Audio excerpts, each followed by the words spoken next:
Bueno, muy buenas tardes a todos. Muchas gracias, Isa. Mi nombre es Esteban Echeverry, como lo dijo mi compañera. Soy estudiante de medicina de la Universidad de Caldas, estoy en tercer semestre y pues el día de hoy vamos a ver este tema que es sueño y vigilia. Estos son algunos de los libros de los cuales me guié para hacer esta charla, principalmente Neurociencia de Purves, Neurociencia, la exploración del cerebro y Neurociencia cognitiva. Y hay algunos artículos y muchos otros que voy a ir citando a lo largo de la charla. Bueno, me tomé el atrevimiento de formar esta charla de esta forma. Entonces, primero vamos a ver lo que es una introducción muy básica y corta. Vamos a hablar sobre los ritmos electroencefalográficos. Vamos a hablar sobre los estados funcionales cerebrales o estados conductuales. Vamos a hablar del ciclo del sueño. Vamos a hablar de algunas razones sobre por qué dormimos. Esta me parece muy importante y es el proceso de soñar o la actividad onírica. Y vamos a hablar de mecanismos neurales de sueño y vigilia y ritmos circadianos. Entonces, empecemos. Dormir y soñar principalmente vienen siendo unos procesos muy misteriosos y curiosos, pero también son místicos incluso para algunas personas. Se ha dicho entonces que es tema preferido del arte, la literatura, la filosofía, pero incluso la ciencia, que a pesar de tantos años de investigación, lo único de lo que estamos seguros son muy pocas cosas. Pero igual eso es lo más lindo de la ciencia. Esa falta de consenso es lo que va a inspirar entonces a formar nuevas teorías y obviamente la investigación en la parte del sueño hace parte de ellas.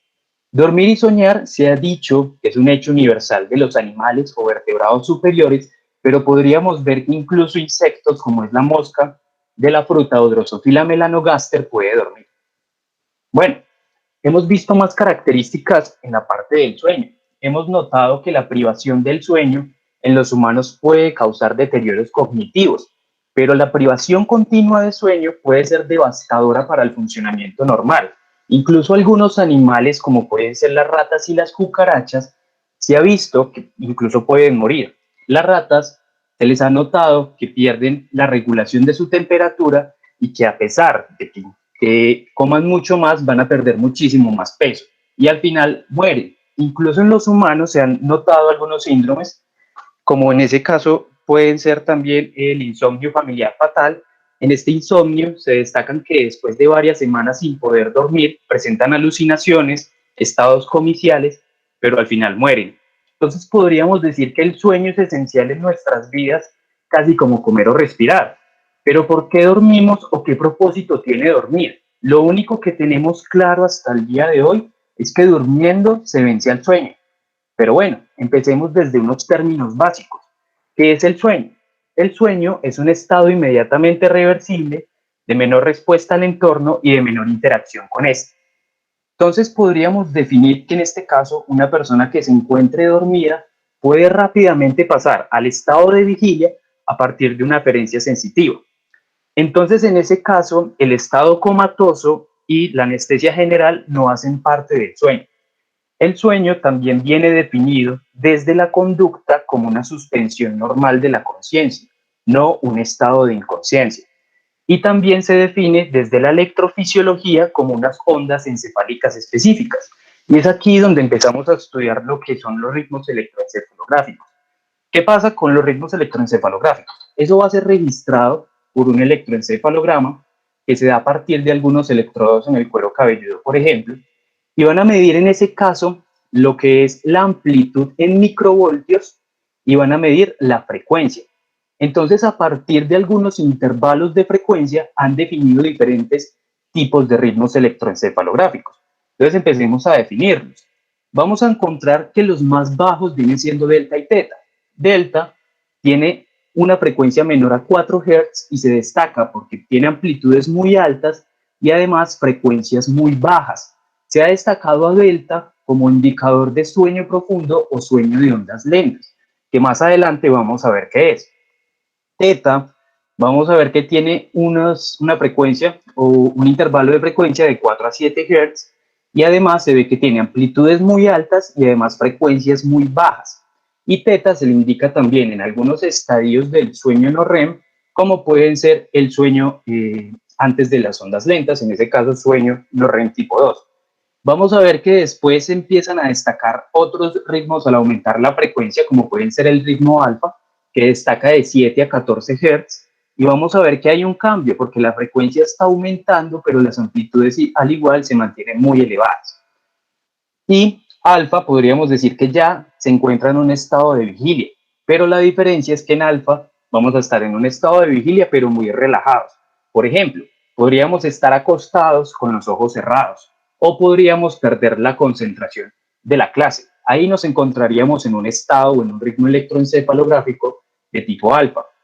Hay otros tipos de ritmos electroencefalográficos, como pueden ser los beta y los gamma. Beta se va a destacar principalmente por un intervalo de frecuencia que viene de 14 a 40 Hz, en el cual presentamos que las amplitudes disminuyen y las frecuencias van a aumentar demasiado. Beta es lo contrario a alfa. En beta ya estamos concentrados. Podríamos estar haciendo un ejercicio matemático, por ejemplo. Y gamma ya es un indicador en casos de situaciones de ansiedad, que vamos a ver que es mayor a 40 Hz, otros libros dicen que es mayor a 60 Hz, y pues vamos a ver que las amplitudes disminuyen bastante, pero la frecuencia aumenta demasiado. Bueno, en esos casos, beta y gamma también pueden ser unos indicadores de lo que es el sueño REM o sueño de movimientos oculares rápidos, que más adelante los vamos a ver. Entonces, la gran pregunta es, en estos casos, ¿por qué la actividad eléctrica de la corteza cerebral está presentando estos cambios en el electroencefalograma y estos cambios en el electroencefalograma? Podríamos decir entonces, en el caso de los ritmos gamma o beta, que la corteza se va a encontrar mucho más ocupada en procesar información. Información ya sea proveniente de señales sensoriales, pensamientos o que estamos mandando señales motoras. Y en esos casos, pues hay unos grupos de neuronas que están haciendo una actividad diferente a otros grupos de neuronas y se están excitando a tiempos o intervalos distintos. Entonces me está dando estos tipos de ritmos electroencefalográficos. En cambio, esta característica que vemos acá es indicador de sueño profundo. Y en un sueño profundo nosotros no estamos teniendo ni aferencias sensoriales ni estamos mandando señales motoras. Entonces, ¿cómo se me generan estos tipos de ondas? Eso se da gracias a un marcapasos. Y ese marcapasos es el tálamo, específicamente sus neuronas talamocorticales. Vamos a ver algo que pasa aquí. Entonces, principalmente miremos qué es lo que pasa en la vigilia.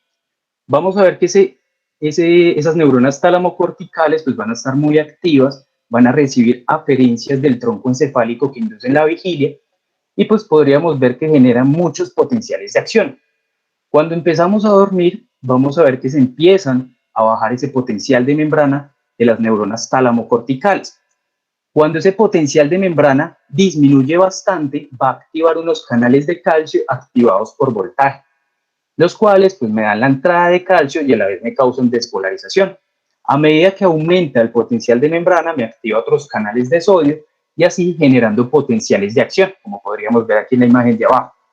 Ahora, esos potenciales de acción pues nuevamente vuelven a la hiperpolarización por la salida de potasio y así nuevamente llega hasta un nivel que me activa ese canal de calcio activado por voltaje. Entonces, todas estas espigas o potenciales de acción que se generan en las neuronas talamocorticales, pues se va a transmitir a partir de sus axones a las neuronas que se encuentran en la corteza y más que todo a las neuronas piramidales. Ahora definamos esto. Estados funcionales cerebrales.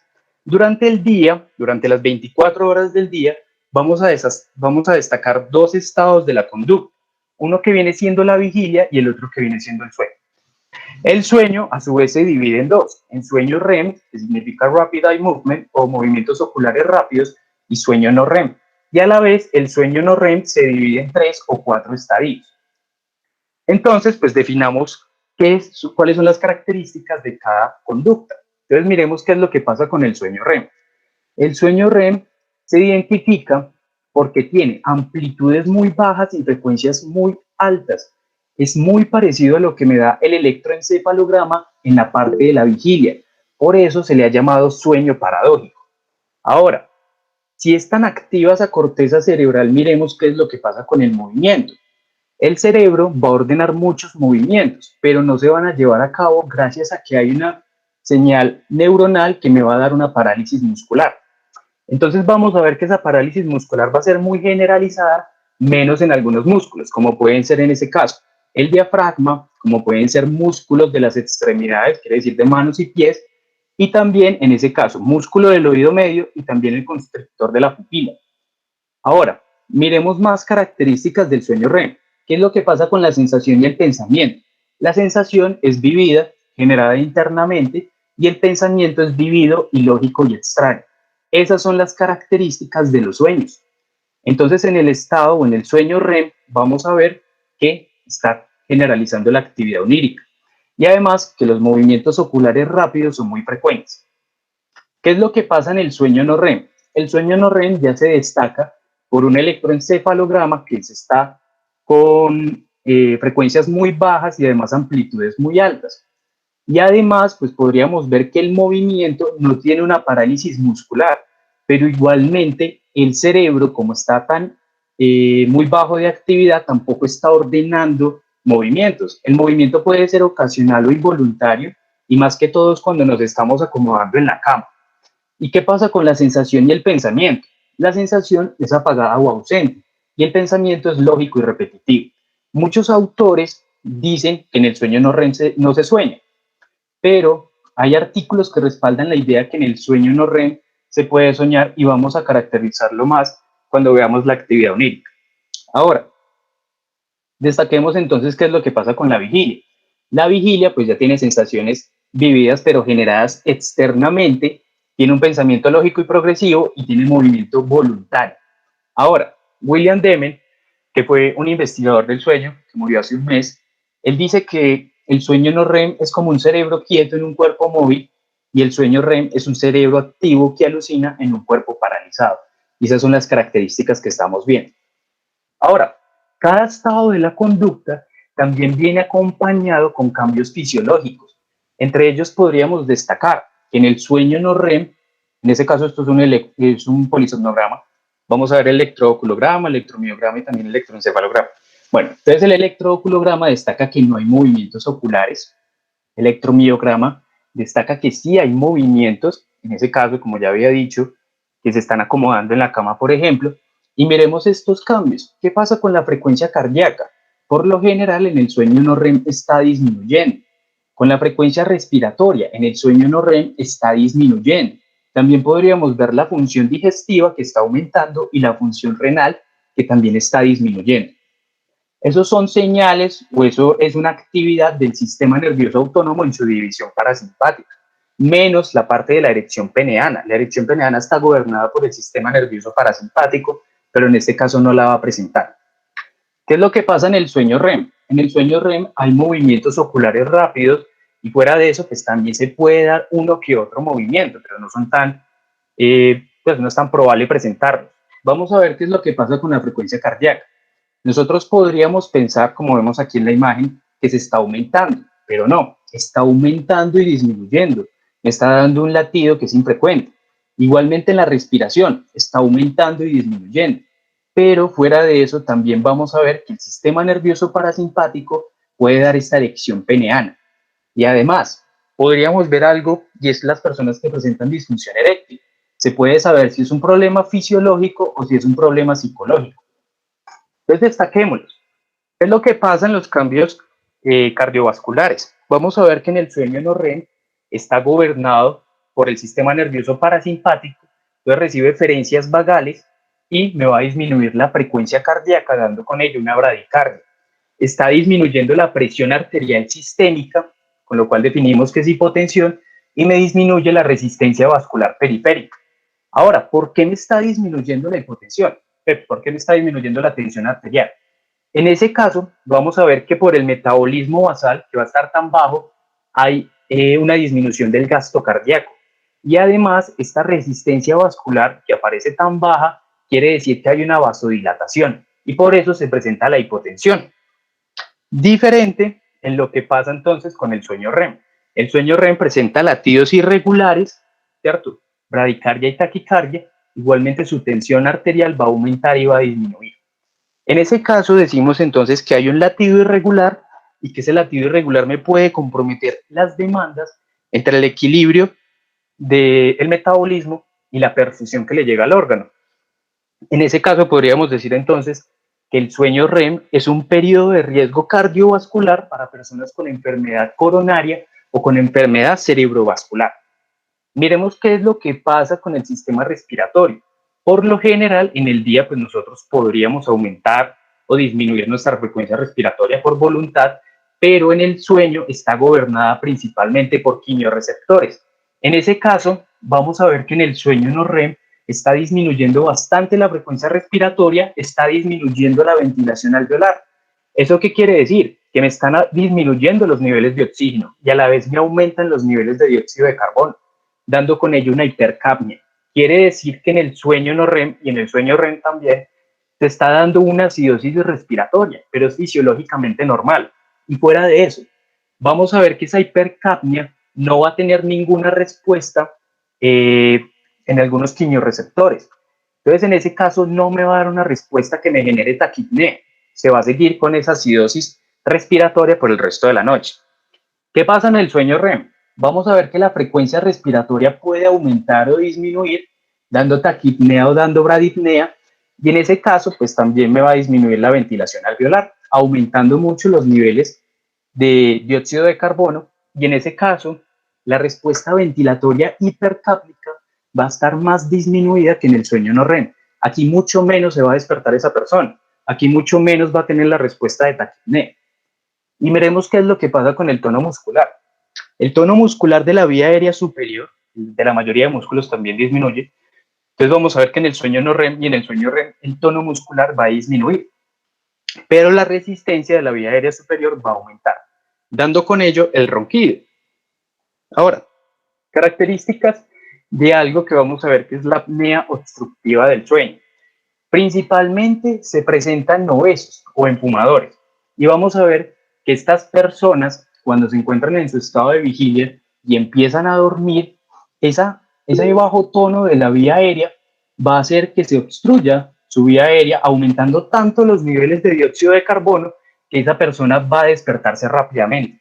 Esa persona no pasa del estado 1 del sueño no REM, con lo cual se va a despertar cientos de veces durante la noche. Entonces al otro día podríamos vernos en el trabajo, en el estudio, con una somnolencia diurna. Me parece que es la principal razón de somnolencia diurna. Entonces esas son algunas características que vamos a ver en estas partes fisiológicas del sueño. Y ahora veamos qué es lo que pasa con la temperatura. La temperatura no está gobernada por el sueño. La temperatura tiene un ritmo circadiano por sí sola. Vamos a ver que ella empieza a aumentar durante el día, alcanzando casi su punto máximo antes de dormir. Entonces hay algunos autores que dicen que ese punto máximo de temperatura puede ser un indicador de sueño. Entonces muchas personas antes de dormir tienen las manos y los pies calienticos, dado pues, que necesitan dar vasodilatación para liberar toda esta temperatura.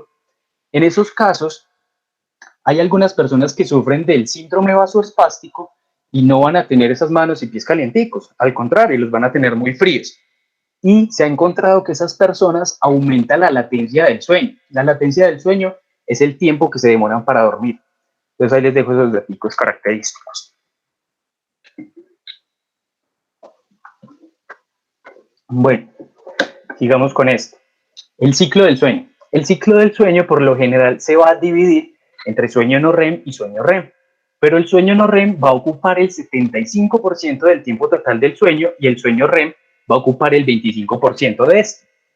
Y además son ciclos que se van repitiendo casi durante 80 a 120 minutos y son ejemplos de ritmos ultradianos. Ultradianos son menores a 24 horas, recordemos esto. Circadianos son a 24 horas e infradianos mayores a 24 horas. Pues pongamos un ejemplo. Una persona, en esos casos ya digamos a las 10 de la noche, una persona normal del común va a empezar a presentar sueño. Quiere decir que empieza a disminuir entonces la frecuencia con la que se están presentando estas ondas de electroencefalograma, dando con ello unos ritmos, digamos, alfa.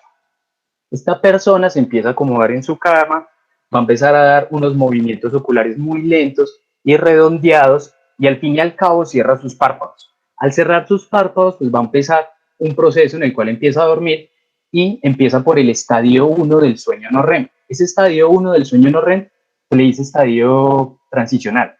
Y además, pues se va a destacar porque presenta ritmos teta de alta frecuencia, casi de 7 Hz. El estadio 1 del sueño, para las personas fisiológicamente normales, es del 2 al 5% del tiempo total del sueño. Después empieza a pasar a un estadio 2 del sueño. Este estadio 2 del sueño presenta nuevamente ritmos teta, se caracteriza porque son de baja frecuencia, casi 4 Hz, y además son del 45 al 55% del tiempo total del sueño. Y presenta unas características, usos del sueño, que ya vamos a ver cómo se presentan, y además presentan el complejo K. Los usos del sueño se han relacionado mucho con consolidación de la memoria. Y después hay algunos artículos que respaldan que solo se presenta estadio 3, entonces digamos solo el estadio 3. El estadio 3 se caracteriza porque son ritmos delta menores a 4 Hz y además vienen siendo el sueño de ondas lentas o sueño profundo. Y vamos a ver que es el 15 al 20% del tiempo total del sueño.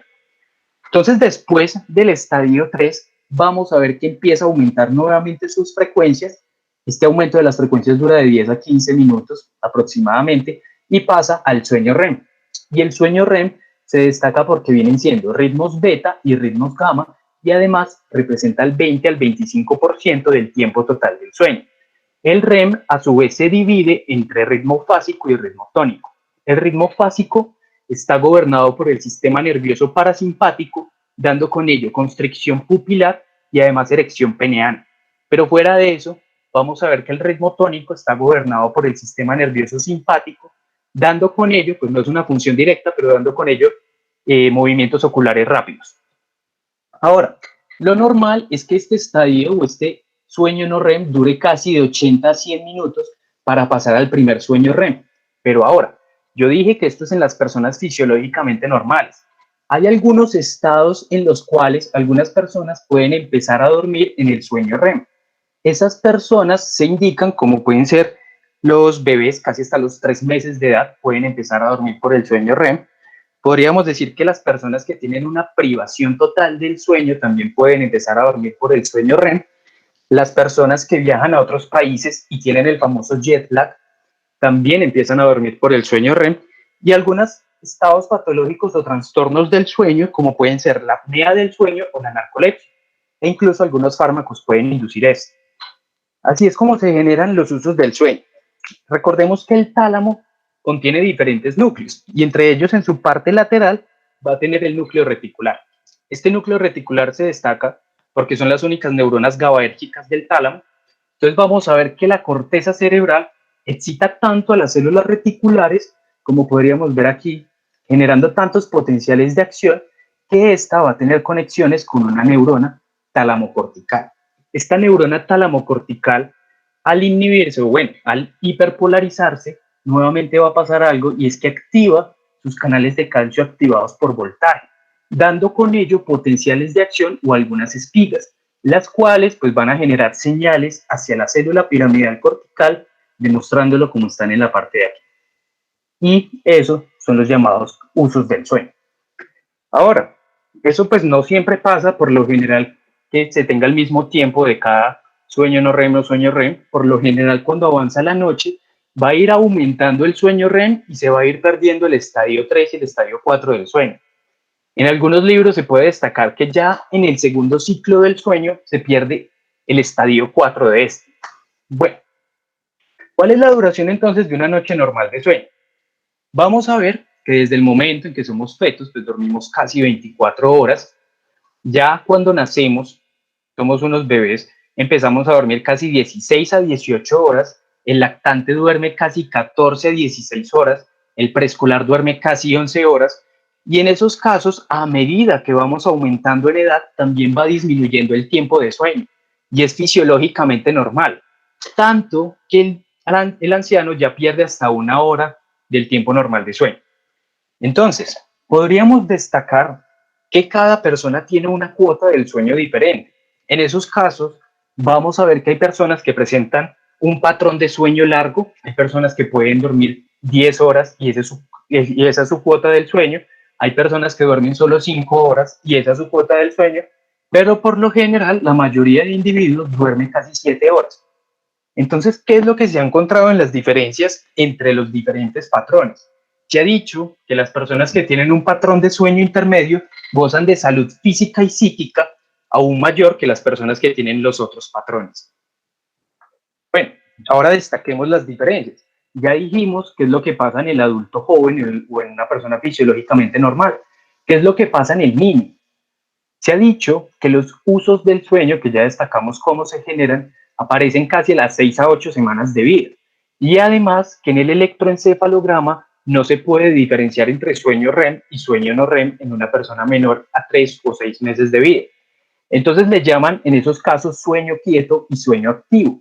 Y a diferencia de lo que habíamos hablado, el sueño REM era casi el 25% y el sueño no REM 75%, en este caso en los niños es 50-50, 50 de sueño quieto y 50 de sueño activo. Y el tiempo total del sueño se identifica casi de 14 a 16 horas. ¿Qué es lo que pasa entonces en el adulto mayor?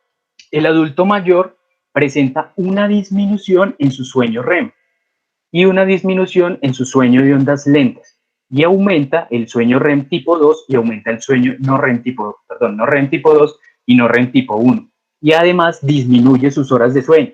Se ha dicho que de pronto esa disminución puede venir también con relación a la melatonina, que empieza a disminuir casi a los 30 años.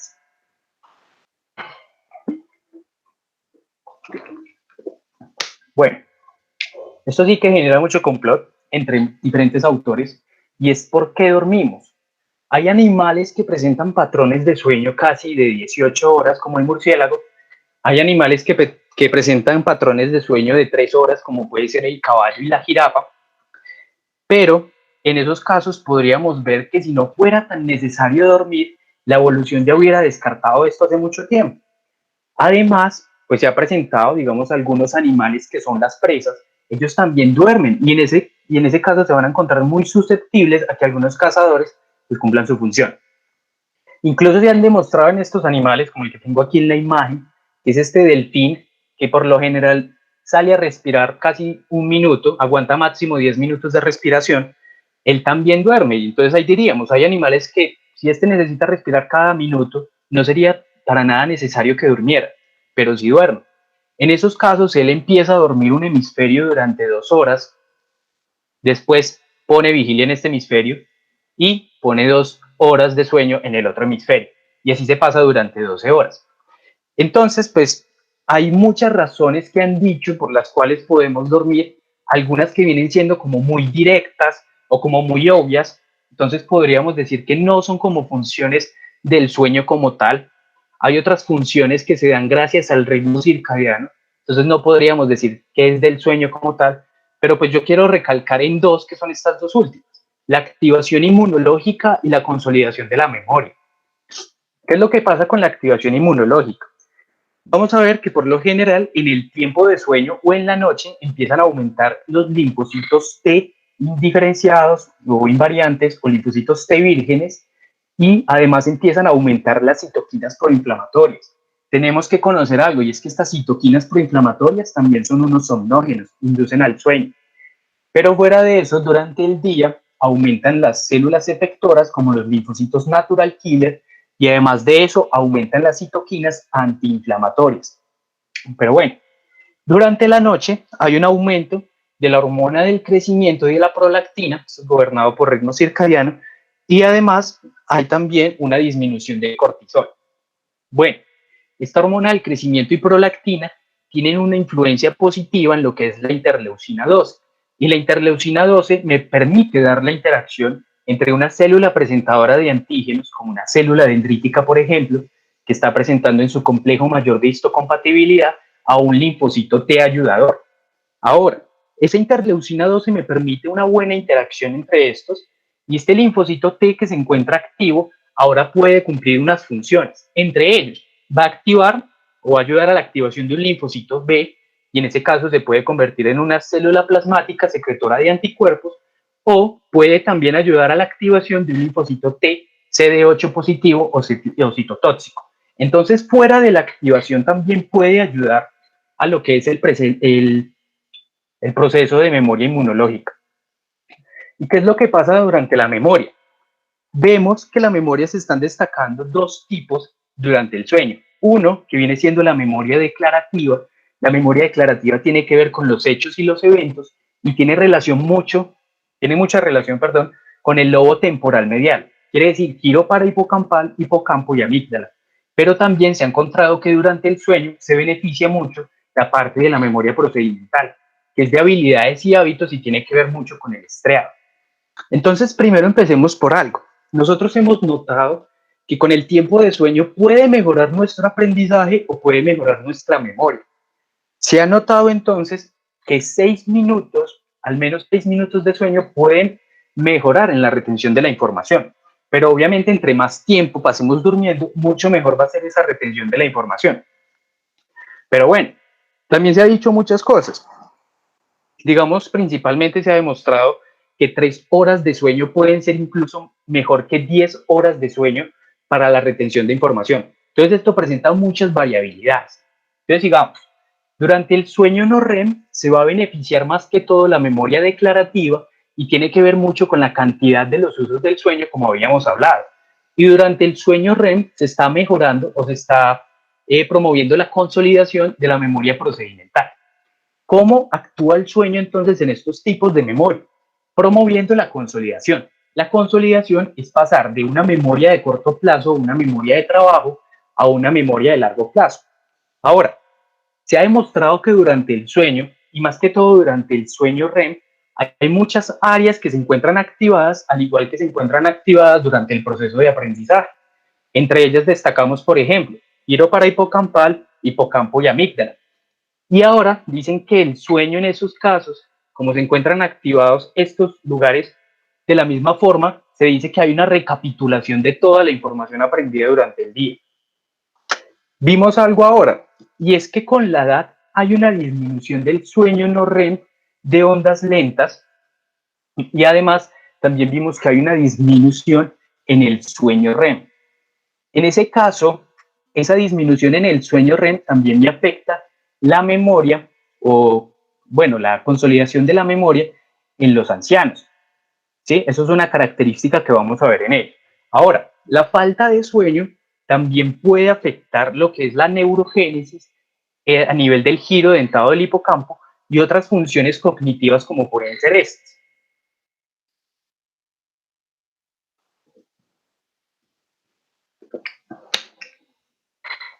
Bueno, sigamos con algo muy interesante y es esta parte de soñar o esta parte de la actividad onírica. Vamos a ver que aquí hay mucha característica de que hay diferencias entre los autores. Entonces se dice que soñar puede ser cuando nuestro cerebro se encuentra desconectado del medio ambiente y puede generar por sí mismo un mundo entero de experiencias conscientes. Ahí vemos el primer problema. Hay autores que defienden esa parte consciente del sueño, pero hay autores que defienden la parte inconsciente del sueño. Desde los estudios de la neurobiología o los laboratorios del sueño, se ha dicho que es mucho mejor la parte consciente, ¿cierto? Analizar esa parte consciente que la parte inconsciente. Los autores que defienden la parte inconsciente dicen que antes de despertarnos empezamos a imaginar algunas imágenes, por ejemplo, y eso es lo que denominamos sueño. Entonces, pues no tiene mucha lógica que digamos. Pero bueno, también presentamos muchas características, principalmente las diferencias que hay entre el sueño REM y el sueño no REM para soñar. Se ha demostrado en los laboratorios del sueño que en el sueño no REM también se puede soñar, incluso cuando estamos presentando las siestas de la tarde, que solo estamos pasando entre sueño no REM tipo 1 y sueño no REM tipo 2, también se puede soñar. Pero bueno, a mí me gustaría hablar mucho la parte del sueño, pero eso merece casi una parte de otra revisión de tema. Pero pues me gustaría contarles por qué nosotros estamos perdiendo el control de los sueños. El control de los sueños, ¿cierto? Nosotros hemos notado que por lo general nosotros no podremos hacer nada en los sueños, no podríamos controlarlos. Podríamos ver que en el sueño REM se van a encontrar unas áreas inhibidas como pueden ser el giro cingulado posterior y la corteza prefrontal dorsolateral. Bueno, y dentro de las características de perder el control del sueño, vamos a ver otras áreas como pueden ser el área 40 de Brodmann, que queda en el lobo parietal inferior derecho, y ahí vamos a ver que por esa hipofunción de esa área 40 de Brodmann estamos perdiendo el control de los sueños. Pero bueno, yo traje 3 teorías que han dado de los sueños, una psicodinámica, otra parte de la activación y otra que viene desde la parte neurocognitiva. ¿Qué han dicho desde la psicodinámica? Lo que es Sigmund Freud y Solms, pues dieron esta parte de la psicodinámica y además Sigmund Freud dio lo que es la interpretación de los sueños en 1899. Entonces, ellos dicen que el soñar viene siendo una relación entre el consciente y el inconsciente, en ese caso que el yo, que es el consciente, relaja su sostén sobre el ello, que es el subconsciente. Y además, pues hay muchas partes, características de la interpretación de los sueños como estas. Dicen que representan el cumplimiento de deseos inconscientes relacionados con impulsos egoístas y a menudo sexuales infantiles. Sigmund Freud relacionaba muchas cosas con ese deseo sexual infantil y dicen que el contenido inconsciente se disfraza a través de la censura, creando el extraño contenido del sueño. También podríamos destacar algunas cosas, como pueden ser en las pesadillas. Ellos dicen que las pesadillas podrían ayudarnos a superar eventos inquietantes de la vida. Pero bueno, hay otra teoría entonces que rechaza todas las interpretaciones freudianas psicológicas y va a ser el modelo de activación entrada-modulación dado por Alan Hobson y Robert McCarley en 1977. ¿Ellos qué dicen?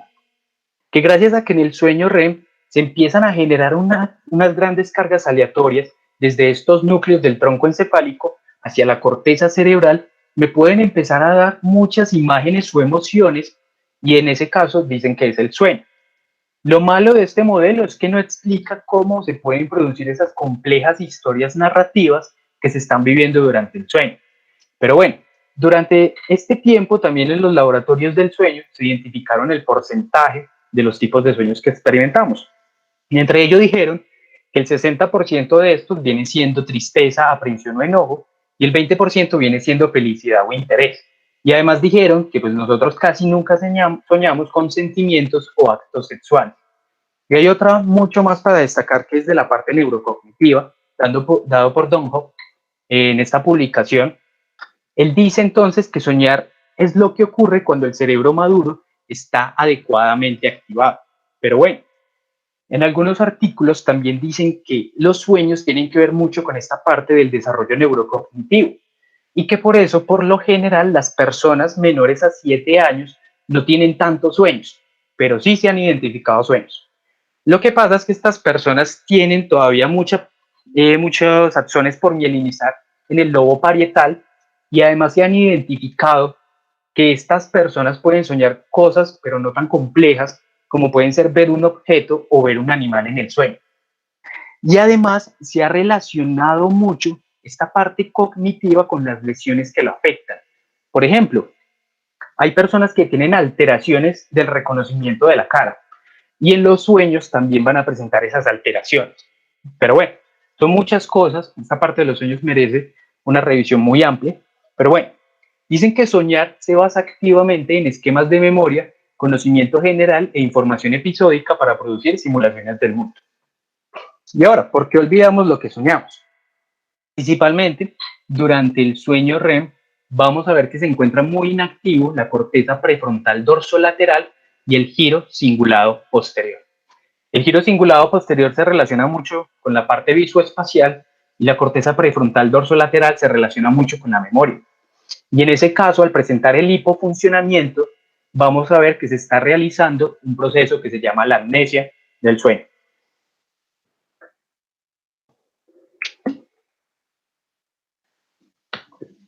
Entonces pasemos a esta parte que viene siendo muy interesante. Esto es una imagen que está muy pixelada, pero es la que me representa casi todas los mecanismos neurales del sueño y la vigilia, y por eso la puse acá. Entonces, bueno, desde el tiempo de Aristóteles hasta casi el siglo XX, se venía diciendo que dormir era un proceso en el cual había solo un hipofuncionamiento cerebral y se daba porque había una disminución de la parte sensitiva. Incluso anatomistas como Purkinje dijeron o dudaron de la existencia de algunos mecanismos neurales reguladores del sueño y la vigilia. Hasta que casi hace 100 años, una epidemia de encefalitis letárgica invadía en Europa. Y un neurólogo venez que fue Constantin von Economo descubrió que estas personas tenían lesiones en el mesencéfalo y además en el hipotálamo posterior. Entonces él dijo que estos eran lugares que tenían circuitos vitales que promovían la vigilia. Más tarde, Moruzzi y McGowan dieron la estimulación eléctrica de la formación reticular en gatos que estaban anestesiados y ellos producían ondas de vigilia. Incluso, también este señor Walter Hess dio la estimulación del tálamo de un gato que se encontraba en vigilia y empezó a producir sueño de ondas lentas. Entonces, estos son unos personajes que determinaron estas partes de los mecanismos neurales y desde aquí empezó todo. Entonces, estas son algunas de las imágenes que representan lo que ellos hicieron. Y bueno, empecemos por los circuitos neurales que estimulan la vigilia. En estos casos, pues voy a sacar unas imágenes que tratan sobre el encéfalo de una rata, sobre un estudio que hicieron en muchos mamíferos y vieron que presentaban casi los mismos núcleos promotores de sueño y vigilia. Entonces, pues voy a ir sacando estas imágenes y también las voy a relacionar con algunas del encéfalo de humano. Bueno, entonces vamos a ver que las vías que promueven la vigilia, la mayoría se originan desde el tronco encefálico y van a ascender por la región paramediana del mesencéfalo y se van a dividir en dos vías. Una vía posterior que va hacia el tálamo y además de eso, pues van a ir hacia la corteza, gracias a esas neuronas talamocorticales, y una gran vía anterior que va a inervar el hipotálamo, el prosencéfalo basal y también la corteza cerebral. Entonces empecemos por estos sistemas de la vigilia. El principal viene siendo el sistema monoaminérgico, que se va a caracterizar por estos tipos de neuronas, que pueden ser neuronas noradrenérgicas, serotoninérgicas, dopaminérgicas e histaminérgicas. Estos grupos monoaminérgicos se van a encontrar más que todo en el tronco encefálico en la formación reticular. Y ellos pertenecen entonces al sistema activador reticular ascendente, menos la histamina. Y además se dice que sus proyecciones van hacia el tálamo y generalmente apuntan a los núcleos de la línea media, al intralaminar y al reticular. Y esto es muy característico, comparten patrones de disparos similares durante la vigilia. Bueno, entonces empecemos por este primero. La noradrenalina se van a encontrar que es liberado a partir de unas neuronas en el locus ceruleo. El locus ceruleo hace parte de estos sistemas moduladores difusos y vamos a ver que son casi 12.000 neuronas y cada neurona puede establecer casi 250.000 sinapsis. Además, ya he dicho que tiene muchas entradas convergentes, ya sea de aferencias sensoriales, y puede dar muchas salidas divergentes y por eso es tan difuso. Entonces, principalmente vamos a ver que él inerva la corteza cerebral causando su excitación. ¿Cómo podríamos ver ese efecto de la noradrenalina? Pues con algunos agonistas del alfa-1. El alfa-1 trabaja con un GPCR, que es la proteína G, alfa-Q, y pues esta me va a dar entonces aumento de calcio por el inositol trifosfato y toda esta vía de señalización. Entonces, digamos, la fenilefrina puede estimular y puede dar excitación en la corteza cerebral, pero algunos agonistas alfa-2, que ya sabemos que esto es una GPCR que actúa con una proteína G, alfa-I o alfa-O, que al final reducen los niveles de AMP cíclico, se dice que son sedantes y entre ellos podríamos ver los efectos secundarios de la clonidina, que pueden ser que puede inducir a ese estado de somnolencia. Continuemos. La serotonina es liberada principalmente del núcleo posterior y mediano del RAFE. Ya sabemos que estos núcleos del RAFE son 9 núcleos que se encuentran al lado y lado de la línea media del tronco encefálico. Vamos a ver que esta serotonina también tiene muchas entradas convergentes, ya sea de aferentes sensoriales, y tiene muchas salidas divergentes hacia diferentes zonas, con ello causando mucho esta excitación generalizada en la corteza cerebral. Hay algo que dicen muchos artículos y es que esa serotonina se puede liberar en cotransmisión también con lo que es el glutamato. Pero fuera de eso, hay algo muy característico de la hipotermia y es por qué la hipotermia genera sueño. Vamos a ver que la serotonina también puede regular mucho la termogénesis y se dice que en la hipotermia hay un agotamiento de serotonina, con lo cual me va a causar ese estado de somnolencia. Y podríamos ver el efecto que tiene la serotonina con los inhibidores selectivos de la recaptación de serotonina, aumentando sus niveles en el espacio sináptico y en ese caso aumentando la vigilia, por ejemplo la fluoxetina. ¿Qué pasa con la dopamina? Por lo general uno nunca va a ver la dopamina, o bueno, yo al menos no la vi, en algunos libros que diga que estimulan la vigilia. En esos casos se dice que la única forma que la dopamina puede estimular la vigilia es a partir de las anfetaminas y el modafinilo, que son antagonistas del transportador de dopamina, aumentando con ello su concentración en el espacio sináptico. Se ha dicho entonces que la dopamina no hace parte del estimulador de la vigilia porque carece de los patrones de activación que tienen los otros sistemas monoaminérgicos. Pero se demostró hace poco que con la inhibición quimiogenética del área tegmental anterior también se disminuía mucho la vigilia, con lo cual determinaron que la dopamina que estimula la vigilia va a ser liberada desde el área tegmental anterior. Hay unas características y podríamos ver que en las personas dormidas se les ha estimulado las terminales axónicas del área tegmental anterior que van a llegar hasta la amígdala o hasta la cumbens. Y en ese caso, esas personas van a despertar rápidamente. También se ha demostrado que la dopamina que estimula la vigilia puede ser liberada de la sustancia gris central anterior o sustancia gris periacueductal, como le llaman. Y en ese caso se ha demostrado que su lesión puede reducir en un 20% la vigilia. Digamos con esto. Esto es muy importante, lo que es la histamina.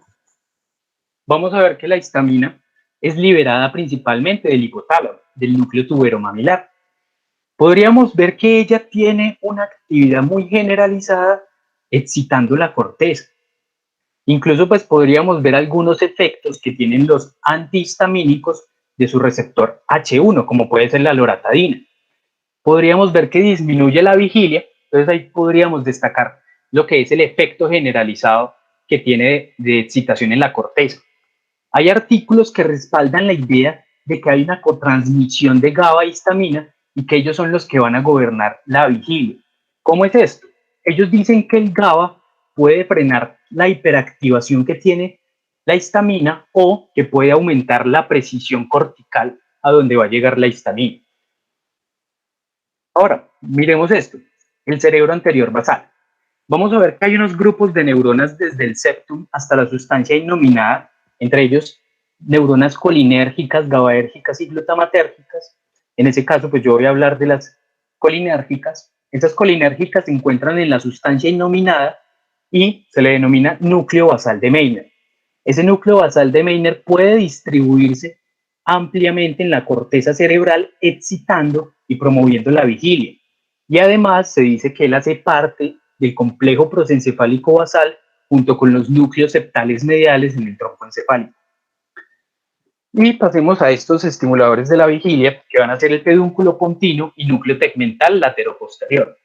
Vamos a ver que él no tiene axones que lleguen hasta la corteza cerebral, pero él puede entonces excitar algunas regiones subcorticales, como pueden ser el tálamo, y me pueden influir en su excitación a través de neuronas talamocorticales. Estas sí que son muy importantes en la parte de la vigilia. Esas las vamos a destacar como orexinas A y B. Algunos les dicen hipocretina si está mal. Vamos a ver que estas orexinas A y B son liberadas desde neuronas en el hipotálamo lateral. Más que todo, la orexina A es la que va a promover la vigilia. Se dice entonces, y podríamos ver aquí en la imagen, que ella excita todas las regiones promotoras de la vigilia, todos los núcleos que ya mencionamos anteriormente. Y además se ha destacado porque ella mantiene la excitación en esos animales que llevan sin comer casi 2 días, que están afrontando esos desafíos homeostáticos. Ella puede mantener entonces ese tiempo de vigilia en esos animales. Pero se ha dicho que la orexina tiene tantos niveles de excitación gracias al núcleo tuberomamilar del hipotálamo y gracias al locus cerúleo. Se ha probado entonces que la inhibición del locus cerúleo me puede inhibir las funciones que tiene la orexina. Algo muy característico que vamos a ver es que la orexina puede suprimir el sueño REM, pero más adelante les voy a decir cómo. Y además hay algo muy interesante de la orexina y es la narcolepsia. La narcolepsia pues viene siendo un trastorno del sueño, el cual puede tener dos causas. Uno, pueden ser la pérdida de neuronas, en ese caso secretoras de orexina del hipotálamo lateral, como podríamos ver en esta imagen. Y la segunda se dice que es una causa desconocida porque hay niveles normales de neuronas que secretan orexina, pero están presentando la misma sintomatología. ¿Qué se destaca entonces de esa pérdida de las neuronas de orexina? Se dice entonces que viene siendo por algunas mutaciones que se causan en el cromosoma 6. Ese cromosoma 6 pues tiene unos locus que me van a codificar para el complejo mayor de histocompatibilidad tipo 2, más específico el antígeno leucocitario humano, en ese caso me parece que es clásico, y vamos a ver que entonces pueden ser susceptibles a algunas infecciones, las cuales me causen esa reducción de las neuronas de orexina. No sé qué tipos de infecciones, si a alguien al final le gustaría mencionarlas, pues sería muy bueno. ¿Qué pasa con esas personas de narcolepsia? Ellos destacan con muchos síntomas. Principalmente vamos a ver que la narcolepsia se causa casi a los 10 a 20 años y vamos a ver que ellos destacan con una somnolencia crónica. Esas personas durante el día van a estar totalmente en un estado de somnolencia. Eso no es lo mismo que dormir. Además, se ha demostrado que tienen desorden en el sueño REM, dando con ello algunos estados que me pueden dar la parálisis muscular que se presenta durante el REM, que más adelante voy a explicar cómo se da, y eso se llama cataplepsia. Y además se ha visto que puede estar acompañado con la parálisis del sueño, que es ese estado inconsciente con parálisis muscular que presentan durante la noche muchas personas. Y pues bueno, uno pensaría entonces que por ese estado de somnolencia que tienen esas personas con narcolepsia duermen mucho más, pero no, ellas todavía tienen una cuota del sueño casi de 8 horas, por lo general. Incluso se ha demostrado en muchas personas con narcolepsia que tienen sueño fragmentado durante la noche, dando con ello que algunas personas les manden medicamentos promotores del sueño. Más adelante les voy a decir cómo es esa parte que suprime el sueño REM. ¿Qué es lo que pasa en el hipotálamo posterior? Recordemos al comienzo, dije que Von Economo había descubierto que estas personas que tenían encefalitis letárgica tenían con ello una lesión en el hipotálamo posterior y podían dormir más de 20 horas al día. Se dice entonces que hay unas neuronas GABAérgicas que en ese caso me van a inhibir las regiones cerebrales promotoras del sueño. ¿Sí? Específicamente, pues pueden ser el locus cerúleo, los núcleos del RAFE, etc. Bueno, ¿qué es lo que pasa en este caso? ¿Cómo se da la regulación del sueño no REM? La regulación del sueño no REM se causa gracias a algunos somnógenos.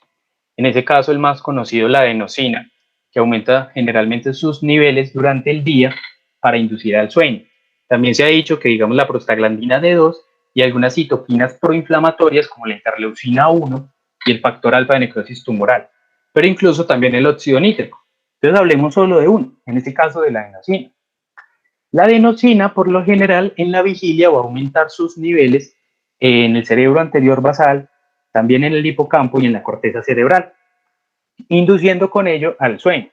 Pero la adenosina es liberada desde los astrocitos gracias a que los astrocitos contienen una enzima llamada adenosina quinasa. Entonces vamos a ver que hay algunos antagonistas de esta adenosina, conocidas como las santinas o metilsantinas, como pueden ser la cafeína, teobromina y teofilina, que son los compuestos del café, del chocolate y del té. Y ellos pueden supuestamente promover a la vigilia. Entonces aquí pues vemos en esta imagen cómo es que ese café me está causando su efecto. Pero bueno, una cosa que vemos acá es que me está bloqueando los receptores de la adenosina y con ello no induciendo el sueño. Pero se ha dicho que el café también puede dar efectos excitantes y que estos efectos excitantes se dan gracias al núcleo accumbens. El núcleo accumbens en su cobertura contiene unos tipos de neuronas con unos receptores que son los receptores A2A. Y se dice entonces que gracias a que el café llega a estos receptores pueden causar una activación de estas neuronas que distribuyen sus proyecciones a muchas regiones cerebrales, causando con ello su excitación. Son los circuitos neurales del sueño no REM, entre ellos pues destacamos principalmente al área preóptica, pero también hay otros tipos de neuronas como en el cerebro anterior basal, en ese caso GABAérgicas, que van a inhibir directamente a neuronas corticales. Pero bueno, hablemos de esta área preóptica. El área preóptica se forma de 4 núcleos: ventrolateral, mediano, medial y periventricular. Pero en estos casos los que van a inducir al sueño van a ser el ventrolateral y el mediano. Entonces se dice que vienen siendo unas neuronas GABAérgicas que principalmente van a inhibir todas las regiones cerebrales promotoras de la vigilia, como estamos viendo en esta imagen. Pero fuera de eso, se dice entonces que son muchas proyecciones GABAérgicas que también me van a inhibir directamente, aquí no está en la imagen, pero me inhiben directamente las neuronas que contienen orexina. Ahora, hay como un sistema de retroalimentación porque estas mismas neuronas promotoras de la vigilia, más que todo el sistema monoaminérgico, puede inhibir al área preóptica. Entonces son algunas funciones que vamos a ver más adelante con lo que es el ritmo circadiano, cómo es que se presentan entonces en algunos casos la vigilia y en algunos casos el sueño. Y los circuitos neurales del sueño REM. Estos circuitos neurales del sueño REM, pues podríamos destacar algunos. Principalmente vamos a hablar del pedúnculo pontino y núcleo tegmental laterodorsal, que también se encuentra muy activo en la vigilia. Vamos a ver que son unos grupos de neuronas colinérgicas que liberan acetilcolina a muchas regiones promotoras de la vigilia. En ese caso, digamos al tálamo, a las neuronas tálamo-corticales, para que me excite a las neuronas corticales. Pero bueno, se ha dicho que este pedúnculo pontino y núcleo tegmental laterodorsal puede dar las transiciones del sueño no REM al sueño REM. Y además, vamos a ver algo muy característico, y es que él me puede excitar directamente al núcleo sublateroposterior. ¿Y qué es lo que pasa con ese núcleo sublateroposterior? Por lo general, vamos a ver que son unos grupos de neuronas glutamatérgicas que pueden causar la atonía del sueño REM. Esa atonía se ha visto que puede darse a partir de dos formas. Uno, viene dado a partir de que estas neuronas del núcleo sublateroposterior, que son glutamatérgicas, pueden excitar a las neuronas del núcleo anteromedial de la médula. Y este núcleo anteromedial de la médula son unos grupos de neuronas GABAérgicas y glicinérgicas que van a liberar estos neurotransmisores hacia motoneuronas espinales. Y en la otra forma en la cual el núcleo sublateroposterior puede causar la inhibición es excitando directamente a interneuronas que van entonces a inhibir a las motoneuronas espinales. Y en ese caso se está causando la parálisis muscular. Entonces veamos lo que había dicho de la parte de la narcolepsia, que cómo era ese proceso de la cataflexia. Vamos a ver entonces que esas personas al presentar algunas emociones fuertes, más que todo de felicidad, empiezan a perder lo que es la atonía o empiezan a dar la atonía muscular. Entre ello, pues disminuyendo el tono primero de los músculos del cuello y de la cara, después del tronco, después de las piernas y cayendo en ese estado. Ahora, esas personas caen solo durante 1 o 2 minutos, tampoco caen durante mucho tiempo. Veamos cómo se da ese proceso. Principalmente vamos a ver que esas emociones fuertes van a activar una región que es el área, la corteza prefrontal medial, y ella pues contiene grupos de neuronas glutamatérgicas que van a excitar a la orexina. Y la orexina tenía la función entonces de inhibir al núcleo sublateroposterior. Ahora, como la orexina no está, tampoco hay quien me inhiba el núcleo sublateroposterior. Y el núcleo sublateroposterior entonces va a excitarse, va a liberar glutamato a estos núcleos que ya mencionamos anteriormente y me va a causar la inhibición de las motoneuronas espinales, dando con ello la cataplexia. Y hablemos de estas neuronas supresoras del sueño. Entre ellos, pues hablamos del locus cerúleo y el núcleo dorsal del RAFE, que principalmente vienen inhibiendo al núcleo sublateroposterior y al pedúnculo pontino y núcleo tegmental lateroposterior. Y también la sustancia gris periacueductal anterolateral que me puede liberar GABA al núcleo sublateroposterior. Y bueno, eso es un resumen entonces, principalmente de Purves, en el cual hablan de muchos neurotransmisores. Destacamos que no se encuentran en la dopamina, como les había mencionado, pero bueno. Ahora pasamos a esto, los ritmos circadianos, ya para finalizar. ¿Qué es lo que pasa con estos ritmos circadianos? Son los ritmos que se dan alrededor de un día. Y entre ellos, pues vamos a destacar muchos, pero principalmente los de sueño y vigilia. Vamos a ver que esto se causa más que todo por la luz y la oscuridad, como estas imágenes que son muy representativas. Decimos entonces que hay más de 150 ritmos circadianos. En esos casos, pues vamos a ver los de secreción hormonal, vamos a ver el ritmo de temperatura, de presión sanguínea, de producción de melatonina, etcétera. Pero igual vamos a destacar los de sueño y vigilia. Estos son algunos de los cambios que se generan por el ritmo circadiano. Podríamos ver entonces la temperatura nuevamente, la hormona del crecimiento, que ya la mencionamos en la parte inmunológica, el cortisol y el potasio. Pero bueno, todo esto se causa gracias a un reloj biológico. Y a este reloj biológico le van a llegar algunas señales ambientales del tiempo que viene del alemán Zeitgeber. Estas señales ambientales del tiempo principalmente destacan la luz y la oscuridad. pero se pueden encontrar otras, como la temperatura y la humedad. Incluso se ha dicho que dentro de estas señales pueden entrar, digamos, lo que acostumbramos a hacer, que nos levantemos y escuchemos un carro pasar, que lleguemos al trabajo y sintamos las máquinas prenderse. Todo esto también va a estimular a este reloj biológico. Entonces, en presencia de 6 GHz, este reloj biológico se va a acomodar a un ritmo casi de 24 horas. Algunos autores dicen de 24.2 o 24.5 horas.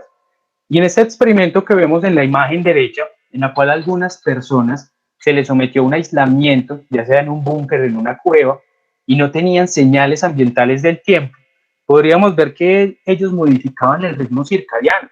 Ya no era de 24 horas, sino que era de 26 horas, y entre ellos presentando unos cambios en la conducta y en la fisiología.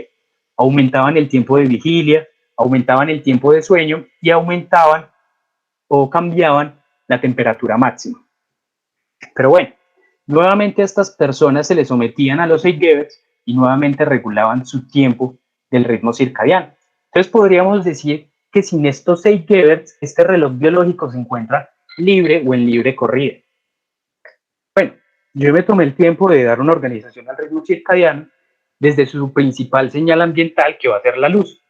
Esta luz va a estimular directamente en la retina, la capa interna, a unas neuronas, bueno, unos fotorreceptores que se les conoce como células ganglionares de la retina fotosensible. Tiene una característica que los diferencia de los conos y los bastones, y es que ellos tienen melanopsina, en cambio los conos y los bastones tienen rodoxina. Bueno, esos altos niveles de luz van a estimular a estas células ganglionares, dando con ello muchos potenciales de acción. Y estos potenciales de acción pues van a viajar a partir de sus axones y se van a ir por el nervio óptico a partir de un tracto que se llama tracto retinohipotalámico. Y ese tracto retinohipotalámico va a llegar hasta unos núcleos que se les conoce como el núcleo supraquiasmático. Este es el reloj biológico del cuerpo. Este es el marcapaso central. Bueno, entonces como podríamos ver, el núcleo supraquiasmático son un par de núcleos que se encuentran en la parte más anterior del hipotálamo, se encuentran en la parte medial y se encuentran lateral al tercer ventrículo. Y se encuentran inmediatamente superiores al quiasma óptico. Entonces podríamos ver que estos núcleos reciben el tracto retinohipotalámico y empiezan a regular lo que es el ritmo circadiano. Entonces se ha dicho que la eliminación de ambos también me puede causar la eliminación del ritmo circadiano, por ejemplo, de la actividad física, de la vigilia, del sueño, la sed y el hambre. Esto es un ejemplo entonces de un experimento que se realizó en monos que les extirpaban los núcleos supraquiasmáticos y podríamos ver qué es lo que pasaba. Principalmente aquí arriba se encuentran en un estado normal, sin la extirpación de los núcleos supraquiasmáticos, y vemos que esos ritmos se están coordinando a la vez, y también el ritmo de temperatura. Pero en cambio, cuando le quitaron los núcleos supraquiasmáticos, podríamos ver lo que pasó. Bueno, ahora, ¿cómo se genera esta señal de marcapasos o esta señal de reloj interno? Eso se da gracias a que hay un complejo molecular que se va a encontrar en el núcleo de estas neuronas, que principalmente va a ser estimulado por la luz y me va a empezar a dar la transcripción de algunos genes, generando con ello unas proteínas. Estas proteínas pues me van a causar algunas señales en este núcleo que me van a causar diferentes cascadas, podríamos decir, que me van a estimular entonces a que este núcleo empiece a presentar potenciales de acción y los comuniquen al resto del encéfalo. Pero bueno, cuando no llega esta luz, entonces no me va a presentar esos potenciales de acción y tampoco pues me va a transmitir esos potenciales a diferentes partes del núcleo. Entonces podríamos decir que esto es un ciclo molecular en el cual en un momento en el que me está dando todas estas señales, hay activación, hay catabolismo, aumenta todas sus características bioquímicas y este sistema nervioso central se va a encontrar muy activo. Pero cuando llega la noche, ya podríamos decir que el sistema nervioso central se va a encontrar muy inactivo y esto se va a dar gracias a este núcleo supraquiasmático. Entonces, bueno, ¿cómo son estos sistemas efectores que presentan el núcleo supraquiasmático para inducir al sueño y para inducir a la vigilia? Aquí podríamos ver en esta imagen de la izquierda todos los sistemas efectores del núcleo supraquiasmático, pero pues vamos a destacar los del sueño y la vigilia. Entonces decimos que principalmente la naturaleza de las interacciones que se está dando entre el reloj circadiano está muy lejos de ser clara. Sí, te he dicho entonces que el núcleo supraquiasmático promueve la vigilia en el día y que esta influencia de promover la vigilia se va a apagar durante la noche. Pero se ha dicho que el disparo del núcleo supraquiasmático también varía mucho con el estado del sueño. Y ahí sí que nos confundiríamos, porque dicen que el núcleo supraquiasmático se encuentra muy activo durante el sueño REM y no se encuentra activo durante el sueño no REM. Entonces son muchas características que falta mucho en la investigación aparte y en esta parte. Ahora, ¿cómo estimula la vigilia el núcleo supraquiasmático? Se ha dicho entonces que el núcleo supraquiasmático contiene muchos grupos de neuronas y entre ellos pues me van a estimular al núcleo subparaventricular. El núcleo subparaventricular podríamos decir que es un regulador entonces del ritmo circadiano, dando con ello también algunas referencias hacia algunos núcleos que se encuentran en el hipotálamo posterior. Y estos núcleos se caracterizan porque tienen neuronas glutamatérgicas y neuronas GABAérgicas. Entonces podríamos ver que estas neuronas glutamatérgicas se van a distribuir hacia algunos lugares promotores de la vigilia, como pueden ser la orexina o como puede ser el locus ceruli. Y las neuronas GABAérgicas se van a distribuir a algunas regiones del sueño, como pueden ser el área preóptica. Ahora, hay otras señales fisiológicas que pueden inducir al sueño, principalmente el de la melatonina o N-acetil 5-metoxitriptamina. Esa melatonina va a ser secretada desde la glándula pineal, que hace parte del epitálamo. Podríamos verla aquí en una vista posterior, que se encuentra inferior entonces al pulvinar del tálamo y se encuentra superior a la placa cuadrigémina, que hace parte del mesencéfalo. Ahora, la melatonina me puede regular en sí el sistema neuroendocrino, el ritmo circadiano y también la fisiología. Y hay algunos factores ambientales que pueden estimular su secreción o pueden inhibir. En esos casos vamos a ver que ella también tiene un ciclo de secreción en el cual va a aumentar casi durante la noche, va a alcanzar su pico máximo a las 3 de la mañana y empieza a disminuir. Entonces se ha dicho que la melatonina abre las puertas del sueño con el objetivo de inhibir la actividad promotora de la vigilia del núcleo supraquiasmático. En esos casos, aún falta mucho por investigar en la parte de por qué la luz inhibe la secreción de melatonina y por qué en la oscuridad se activa esa secreción de melatonina. Pero bueno, se ha dicho entonces que esta secreción de melatonina se causa de la siguiente manera.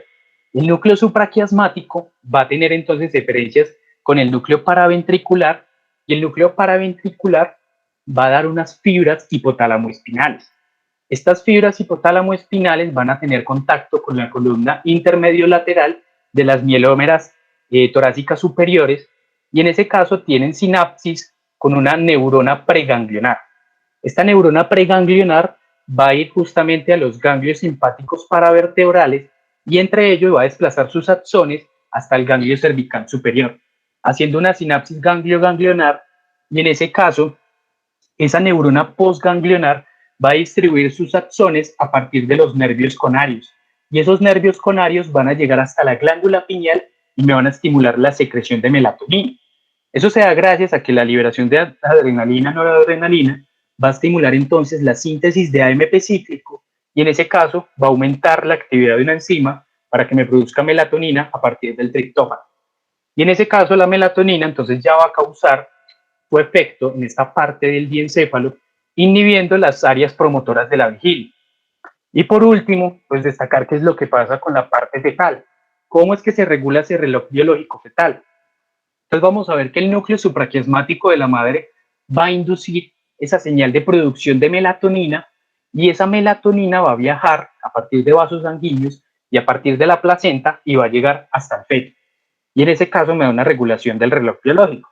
Pero también hay unas características del ritmo circadiano de la secreción, digamos, de hormonas. En ese caso, podríamos decir que la hormona liberadora de adrenocorticotropina puede liberar entonces o puede causar en la hipófisis que se libere la adrenocorticotropina. Esta adrenocorticotropina va a viajar hasta la glándula suprarrenal, causando con ello la secreción de cortisol. Y este cortisol puede estimular al feto para que el feto me aumente el cortisol fetal. Este cortisol fetal puede generar muchas cosas en el útero, principalmente vamos a ver que me reduce la progesterona y me aumenta el estradiol. Y en ese caso me va a aumentar los niveles de prostaglandina y también me aumentan los receptores de oxitocina, dando con ello también la dilatación y contracción del útero. Y ya con esto, pues podríamos finalizar. Ya creo que llevamos mucho tiempo y pues me hubiera gustado hablarles de muchas más cosas. Entonces, estas son las recomendaciones de la semana. Esta película que es Shooter Island o La Isla Siniestra de Leonardo DiCaprio. Es muchas características psiquiátricas, es muy buena. Esta parte del origen, el origen trata de los sueños, pero lo ven desde el subconsciente. Un capítulo de Doctor House, que es el capítulo 18 de la temporada 2, que trata sobre un trastorno del sueño, y este documental en Netflix, que trata sobre el arte perdido de su cárcel. Ya con eso podríamos finalizar. Ahora, esta frasecita. Soy un cerebro, Watson. El resto de mí es un mero apéndice. De Arthur Conan Doyle, en uno de sus escritos de Sherlock Holmes, que fue La piedra de Mazarin. Muchísimas gracias.